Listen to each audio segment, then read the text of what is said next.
true, Matt. And the example of, I was talking about this the other day. I've had the same hairdresser for about 15 years. And she's an amazing hairdresser. She's like very chatty and lovely person, but I just felt she wasn't hitting the mark with my hair. I've been researching and researching. For a woman with hair like me, it's a big decision to change hairdressers. And I have been researching for a long time. I found a hairdresser in the city. I am now paying per visit 6 times more than what I was paying. I'm not going to tell you how much I paid for my hair. So I had it done last week. I walked in, the whole experience felt like, when you're dealing with businesses and you're just like, something's just missing. It doesn't feel right. It just doesn't feel. I walked in there, everything was right. I had, they've got a menu of if I wanted wine or cocktails or a cheese platter or coffee or whatever I wanted.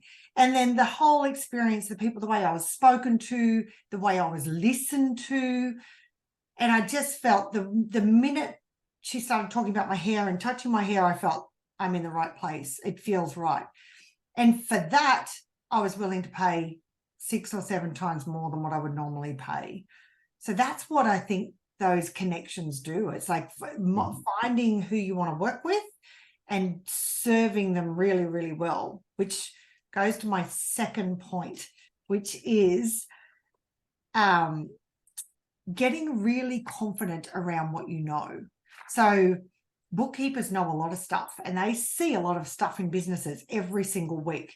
People are very naughty. They spend more money than they should on silly things that they can't afford, even if they can't pay their BAS or their end of year financial tax or whatever it is. People are just traditionally naughty for when we're left to our own devices. So having somebody come in over the top and have a chat with them about how they can help. And you start with your friendlies, and meaning the clients that are really open to you experimenting with them on maybe doing a budget or a cash flow forecast or just some KPIs, some basic KPIs.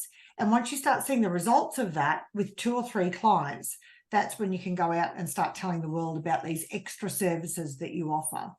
But you've got to do that with confidence, and you've got to be confident around what you know that perhaps you're keeping a big secret from the world. I agree. Confidence gets you a long way. Yeah, it sure does. Yeah. And you've got to work on that. It doesn't happen straight away. It's little steps to get there.